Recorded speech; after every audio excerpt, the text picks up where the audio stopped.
নমস্কার, বাঙালি রান্নাঘরে আপনাদের সবাইকে স্বাগত। আজ আমার রেসিপি ছানার ভাজার ডালনা। ছানা ভাজা কিনে এনেছি আমি, পাওয়া যায় দোকানে, তার ডালনা আমি করব।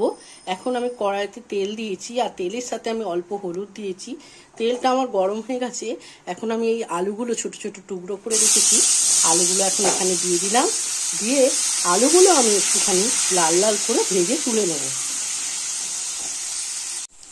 আলুগুলো দেখুন আমার লাল লাল করে ভাজা হয়ে গেছে। এবার আমি আলুগুলোকে সব তুলে নেব।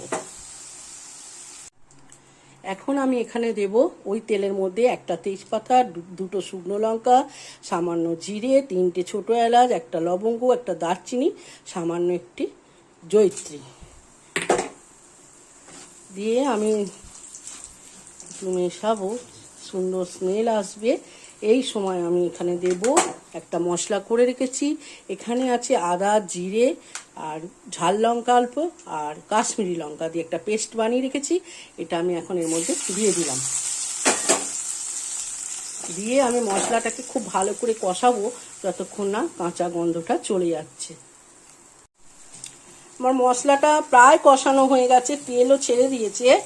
আমি এখন এখানে একটা বড় সাইজের টমেটো কুচি করে রেখেছিলাম।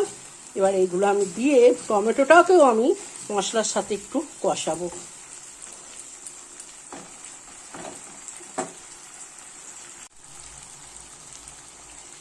এবার আমি এখানে এর মধ্যে দেব পরিমাণ মতো লবণ দিলাম। লবণ দিয়ে আমি টমেটোটাকে আরেকটুখানি কষাবো। টমেটো যতক্ষণ না নরম হচ্ছে ততক্ষণ আমি সামান্য জল দিয়ে আমি কষাতে থাকবো। অল্প অল্প একটু জল দেব, মশলাটা যাতে পুড়ে না যায়।